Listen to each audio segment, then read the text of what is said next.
Hi guys, मेरे YouTube channel में आपका स्वागत है। तो हम लोग शुरू करते हैं। तो दूसरे लेक्चर में हम लोग फिनाल की अपक्रिया जो है, फिनाल की अपक्रिया कहाँ तक किए थे? अमोनिया तक ना। फिनाल की अपक्रिया अमोनिया तक, ठीक है। अब इस चैप्टर में हम लोग कुछ ऐसे अपक्रियाएं कर रहे हैं, ठीक है। ए निके वो दोनों काम के ना हो, ओके। तो हम लोग अमोनिया की क्रिया कराए थे, ठीक है। तो अब हम लोग कर रहे हैं कि रिंग में जो विस्थापन है, ठीक है। अब हम देखेंगे कि ऐसे मतलब अभी तो हमने देखा कि फिनाल ऑक्साइड जो था, ठीक है, फिनाल ऑक्साइड या फिनाल एसिडिक ग्रुप में कौन कौन सा अपना पोजीशन सक्रिय करता है? आर्थो वाला और पैरा वाला ना। तो आर्थो और पैरा दो हमें कंपाउंड मिलेंगे हर एक में, ठीक है। तो पैरा वाला सबसे ज्यादा स्टेबल होगा, पैरा वाला सबसे ज्यादा मतलब मुख्य वही माना जाएगा, ठीक है। ऐसा क्यों मुख्य माना जाएगा? क्योंकि अभी हम देखो समझा दे रहे हैं, ठीक है। तो देखो अब हम लोग हाइलोजिनेशन करा दे। क्या करा दे? हाइलोजिनेशन, हाइलोजनीकरण। क्या करा दे? हाइलोजनीकरण। क्या करा दे हम लोग बाबू? हाइलोजनीकरण करा दे, ठीक है। तो फिनाल की हाइलोजनीकरण कराने पर, ठीक है, आर्थो हाइड्रोक्सी ब्रोमीन प्राप्त होता है, ठीक है। पैरा, ठीक है। तो पैरा वाला सबसे ज्यादा स्टेबल होता है। अगर हम तो देखो फिनाल लिया हमने, ठीक है। क्या करा दिया? इसकी क्रिया ब्रोमीन से करा दी। किससे करा दी? ब्रोमीन से। उत्प्रेरक CH2 ले लो, कार्बन डाइसल्फाइड ना, ठीक है। तो हमने क्या किया? क्रिया करा दिया। तो ये जो होगा एक आर्थो हाइड्रोक्सी ब्रोमोबेंजीन बनाएगा और दूसरा क्या बनाएगा? ब्रोमो पैरा वाला बना लेगा। क्या बना लेगा? पैरा। क्या बना लेगा बाबू? पैरा। और ये मुख्य होगा हमारा। क्या होगा? मुख्य होगा, ठीक है। ऐसा ये क्यों मुख्य होगा?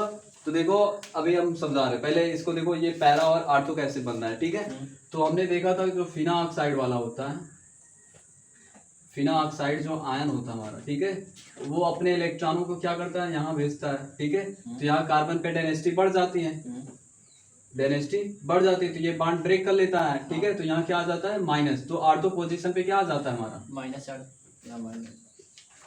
आर्थो पोजीशन पे माइनस, आर्थो पोजीशन पे हमारा ये कार्बन की डेंसिटी बढ़ जाती है। फिर इसी तरह से पैरा वाला भी क्या हो जाएगा? माइनस। तो देख रहे हो, एक आर्थो पे और एक पैरा पे, दो जुड़ेंगे। ब्रोमीन में देख लो, ब्रोमीन सिंगल बॉन्ड सिंगल से रहेगा, एक प्लस पे टूटेगा और दूसरा माइनस में। तो ये वाला इस एक बारी देखो, ये जो माइनस होगा, ठीक है, वो जुड़ जाएगा। एक बारी क्या होगा?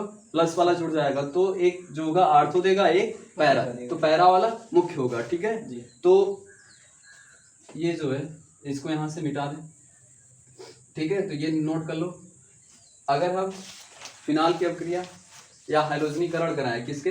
कार्बन डाइसल्फाइड के उपस्थिति में, ठीक है। तो हमारा एक आर्थो ब्रोमो हाइड्रोक्सी बेंजीन मिलेगा, ठीक है। फिर दूसरा मिलेगा पैरा हाइड्रोक्सी बेंजीन ब्रोमो, ठीक। तो इसमें जो ये वाला होगा मुख्य होगा, यही मेजर होगा ना। ऐसा क्यों होता है? तो देखो अगर चलो अभी तो इसमें जगह नहीं है, अभी समझा रहा हूँ, नाइट्रीकरण वाले में समझा दे रहा हूँ, नोट करो।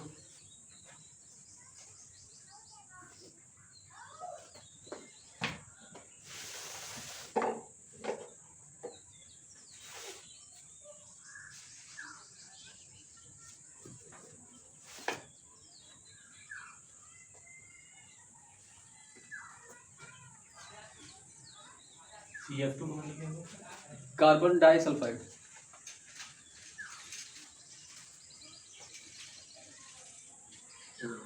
हो गया। हाँ।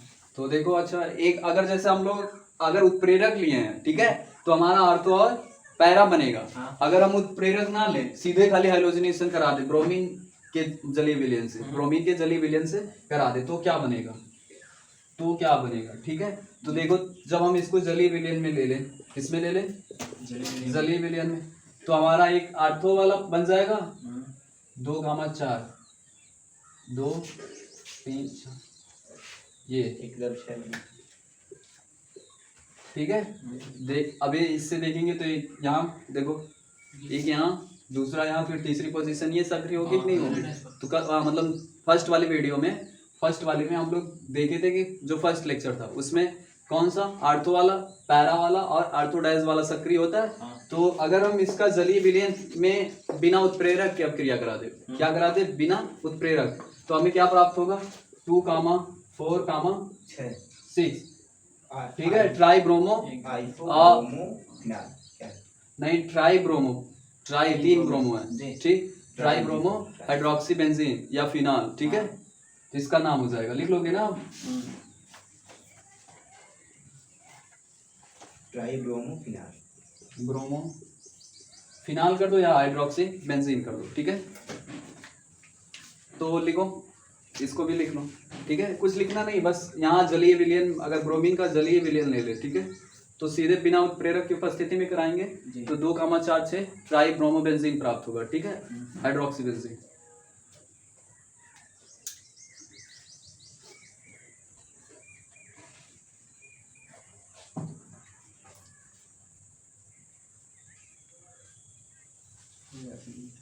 हो गया। तो देखें हम लोग नेक्स्ट देखते हैं नाइट्रीकरण। क्या कराते हैं? या पहले सल्फोनीकरण करा लें। सल्फोनीकरण पहले इसलिए बता रहा हूँ क्योंकि अभी जब नाइट्रीकरण कराना होगा ना तो इसमें सल्फोनीकरण की जरूरत पड़ती है। किसकी? सल्फोनीकरण की। सल्फोनीकरण, ठीक है। तो जब हम फिनाल की अपक्रिया शांत सल्फ्यूरिक अम्ल से करा दें, किससे करा दें? सल्फ्यूरिक एसिड से करा दें। किससे? सल्फ्यूरिक एसिड से। तो ये क्या करेगा? देखो, एक जो है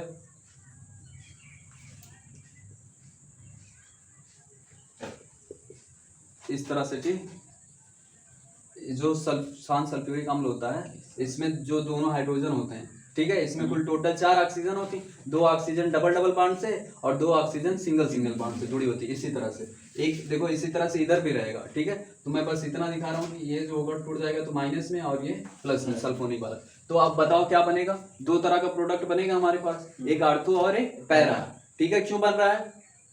क्योंकि जो फिना ऑक्साइड के जो इलेक्ट्रॉन होते हैं वो बेंजीन रिंग की तरफ आते हैं, विस्थापित होते हैं। तो जब बेंजीन रिंग की तरफ आते हैं तो आर्थो पोजीशन पे पहले कार्बन की डेंसिटी बढ़ जाती है, कार्बन पे इलेक्ट्रॉनों की डेंसिटी ना बढ़ जाती है, मतलब ऋणात्मक पावर ज्यादा हो जाती है। फिर कहाँ होती है? Para position. इसलिए हमें 2 तरह के प्रोडक्ट मिलते हैं, और पैरा वाला जो होता है मेजोर होता है, मतलब मुख्य होता है, ठीक है, और आर्थो वाला माइनर होता है। ऐसा क्यों होता है? क्योंकि तुम जानते हो कि जो फिनाल है ये क्या करता है? हाइड्रोजन बॉन्डिंग बनाता है। क्यों बनाता है? क्योंकि इसमें ऑक्सीजन उपस्थित है, ठीक है। तो जब आर्थो पे मतलब अभी रुको, नाइट्रीकरण कराते हैं तो उसमें बढ़िया से समझाते हैं, ठीक है, नाइट्रीकरण वाले। तो देखो क्या बनेगा? आर्थो सल्फोनिक एसिड, फिर पैरा सल्फोनिक एसिड, ठीक है जी। क्या बन जाएगा? पैरा सल्फोनिक एसिड, ठीक जी। नोट कर लो।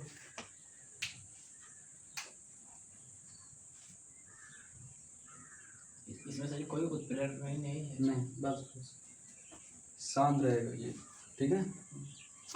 मिटाएं? मिटा दीजिए। हाँ, अब नाइट्रीकरण हेडिंग। अब नाइट्रीकरण में देखो सल्फोनीकरण की जरूरत पड़ती है।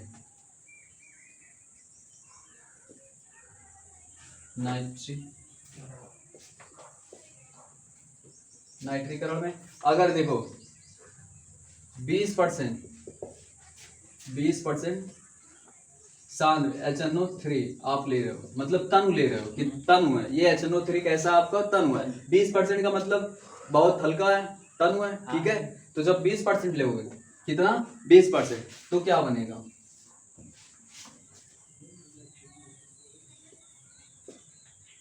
अगर आप 20% ले रहे हो, क्या ले रहे हो? 20%। HNO3 क्या ले रहे हो आप? 20%, ठीक है। तो इसमें भी देखो वही चीज है, सेम।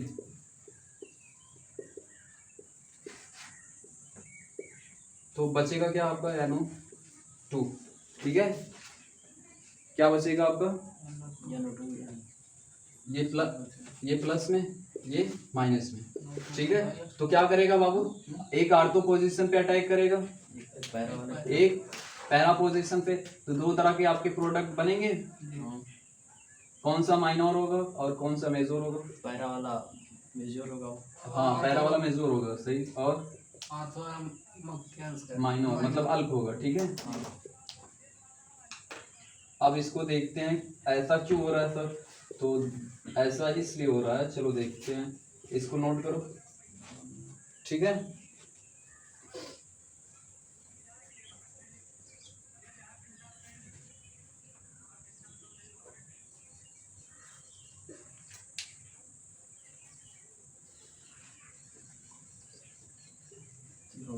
नोट हो गया? क्या लिखोगे, नाइट्रिक अम्ल है, यदि हम नाइट्रिक अम्ल कितना ले, टन ले, मतलब 20%, कोष्टक पे लिख लेना 20%, ठीक है। तब क्या बनेगा, ortho nitrobenzene hydroxy benzene, para nitro hydroxy benzene बनेगा, ठीक है। लेकिन अगर हम सांद्र यूज कर ले, कैसा यूज कर ले, सांद्र, तो डायरेक्ट ये बेंजीन से ऑक्सीकृत हो जाते हैं। डायरेक्ट अगर हम सांद्र से कराएंगे नाइट्रीकरण ना, तो ये ऑक्सीकृत हो जाते हैं, मतलब ऑक्सीडेशन अभिक्रिया हो जाती है इनके भी। तो ऑक्सीडेशन अभिक्रिया होने के लिए पहले हम शांत सल्फ्यूरिक एसिड से कराते हैं। क्या कराते हैं, शांत सल्फ्यूरिक एसिड से। तो पीछे देखे हो ना कि शांत सल्फ्यूरिक एसिड क्या करता है, पहले आर्थो पे अटैक करता है, आर्थो कंपाउंड बनाता है, फिर तो वही चीज यहाँ सल्फोनिक वाला जो रहता है, तो ये फिर जब सल्फोनिक वाला बन जाएगा हमारा, तो फिर हम सल्फोनिक वाले बने पदार्थ को, जो अभी नेक्स्ट हम सल्फ्यूरिक एसिड से कराए थे, जो कंपाउंड हमें मिला था, उस कंपाउंड का शांत सल्फ्यूरिक, पहले देखो फिनाल को तेजाब से क्रिया कराएंगे, तो मतलब आपका मिलेगा 2,4,6 सल्फोनिक हाइड्रोक्सी बेंजीन मिलेगा, ठीक है। फिर उसकी क्रिया तब सांद्र सल्फ्यूरिक, डायरेक्ट नहीं कराते हम लोग, मतलब पहले सल्फोनीकरण कराएंगे और फिर नाइट्रीकरण कराएंगे। कब ये स्थिति कब होती है, जब HNO3 सांद्र हो, कैसा हो, सांद्र, गाढ़ा हो ना। अगर तन हुआ है तो डायरेक्ट करा देंगे, तब ऑक्सीकृत कम होता है, ठीक है। तो देखो आप ये दिमाग में आना चाहिए कि यही वाला हमेशा मुख्य माना जा रहा है। ऐसा क्यों माना जा रहा है, ऐसा क्यों हो रहा है, और ये अल्प माना जा रहा है, मतलब ये अस्थाई नहीं है, ये सबसे ज्यादा अस्थाई। तो देखो इसको समझाते हैं। आप जानते हो कि जो ऑक्सीजन है, फ्लोरीन है और नाइट्रोजन है, ये सब ऋणात्मक है, मतलब हाइड्रोजन बॉन्डिंग फॉर्म कर लेते हैं। क्या कर लेते हैं, हाइड्रोजन बॉन्डिंग। तो देखो एक आर्थो वाला है, एक आर्थो वाला है, ठीक है, एक आर्थो वाला है, क्या है, एक आर्थो वाला है, और यहाँ ऑक्सीजन और हाइड्रोजन है ही है, क्या है, हाइड्रोजन है ही है, ठीक। हाँ, थोड़ा सा और इसको नीचे कर लो। अब देखो इस तरह से आर्थो वाला हो गया, तो ये क्या करेगा, इस हाइड्रोजन को अपनी तरफ अट्रैक्ट कर लेगा। तो इंट्रामॉलिक्यूलर हाइड्रोजन बॉन्डिंग बन गई, मतलब आपसी ही कंपाउंड, मतलब आपस में ही बन गया ना इनका, ठीक है, एक ही कंपाउंड में हाइड्रोजन बॉन्डिंग बना, ठीक है। अब देखो आर्थो वाले में, इसमें आर्थो वाले, पैरा वाले में देखो,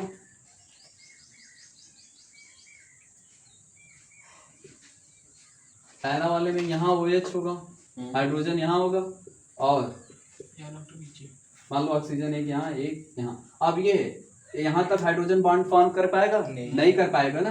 ये हाइड्रोजन बॉन्डिंग बनाने के लिए क्या करेगा, किसी दूसरे कंपाउंड की सहायता लेगा, मतलब एक दूसरा फिनाल का अणु चाहिए इसको बॉन्डिंग बनाने के लिए। हाइड्रोजन बॉन्डिंग बनाने के लिए इसे क्या चाहिए, एक दूसरा फिनाल के अणु की जरूरत पड़ेगी ना। तो देखो, तो ये अपनी तरफ क्या करेगा, आकर्षित करेगा। तो इसमें दो मॉलिक्यूल्स जुड़ गए, और इसमें आंतरिक खुद ही इंटर मॉलिक्यूलर हाइड्रोजन बॉन्डिंग बन गई है ना। तो इसको जब हम हीट करेंगे, ठीक है, या किसकी बॉइलिंग पॉइंट ज्यादा होगी, BP किसकी ज्यादा होगी, मतलब कंपाउंड सबसे ज्यादा अस्थाई कौन होगा, जो दो लोगों में बधा है, जो अकेले बधा है, अकेले वाला जो दो लोगों में है यार। ये देखो, ये दो अणुओं में हाइड्रोजन बॉन्डिंग फॉर्म हुई ना, इसको तोड़ने के लिए ज्यादा एनर्जी जरूरत पड़ेगी, इसको कम, क्योंकि ये उसी मॉलिक्यूल्स में बना है, तो कोई मतलब ही नहीं निकला। इसकी जितनी बॉइलिंग पॉइंट रहेगी वो उतनी ही रहेगी, क्योंकि ये अपने अंदर ही बना है हाइड्रोजन बॉन्डिंग, लेकिन ये दो अलग परमाणुओं से बना लिया है, दो अलग फिनाल के अणुओं से बना लिया है, दो अलग जी। फिनाल के अणुओं से बना लिया है, ठीक है। पहले तो इसमें- इसको जब हीट करेंगे या इसकी स्टेबिलिटी ज्यादा रहेगी कि नहीं रहेगी, जी तो इसीलिए पैरा वाला सबसे ज्यादा स्टेबल होता है, जी ठीक है। समझ में आया। ये जो है इंटरमॉलिक्यूलर हाइड्रोजन बॉन्डिंग बना लेता है, हाँ। और ये जो है बाय बनाता है। तो जब ये दो परमाणुओं से बना ले रहा है, तो इसकी जो बॉइलिंग पॉइंट हो जाएगी वो ज्यादा हो जाएगी, मतलब स्टेबल भी ये ज्यादा हो जाएगा। तो इसीलिए इसको मुख्य माना जाता है, ठीक है। जी सिमेट्रिकल के कारण, मतलब ये ऊपर नीचे होने के कारण आपस में तो हाइड्रोजन बॉन्डिंग बना ही नहीं सकते। हाँ। जब भी बनाएंगे तो दूसरे अणु से बनाएंगे, जब दो अणुओं से बनाएंगे तो एनर्जी ज्यादा रहेगी इनकी, हाँ। मतलब इनकी जो बांड क्षमता होगी या बीपी जो होगी, बॉइलिंग पॉइंट होगी, जी। वो ज्यादा होगी, और इनकी क्या हो जाएगी, कम। कम। अब समझ में आया जी कि आर्थो वाला क्यों अल्प होता है और पैरा वाला क्यों, ठीक है। तो नोट कर बना लो या तो समझने के लिए लिख लो।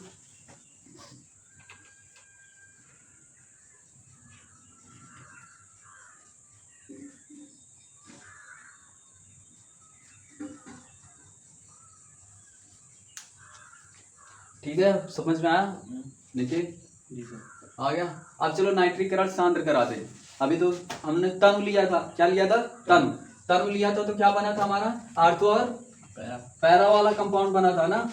लेकिन अगर हम सांद्र ले ले, सांद्र लेने के लिए सबसे पहले हमें सल्फोनीकरण कराना पड़ता है। क्या कराना पड़ता है बाबू, ऐसा क्यों करते हैं, क्योंकि ये ऑक्सीकृत हो जाता है नाइट्रिक अम्ल फिनाल के साथ, ठीक है। तो सबसे पहले हमें H2SO4 लेना पड़ेगा सांद्र, वो भी क्या लेना पड़ेगा, सांद्र। तो क्या बनेगा हमारा,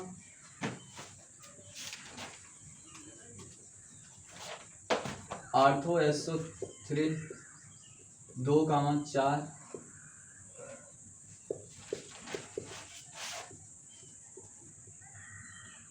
ठीक।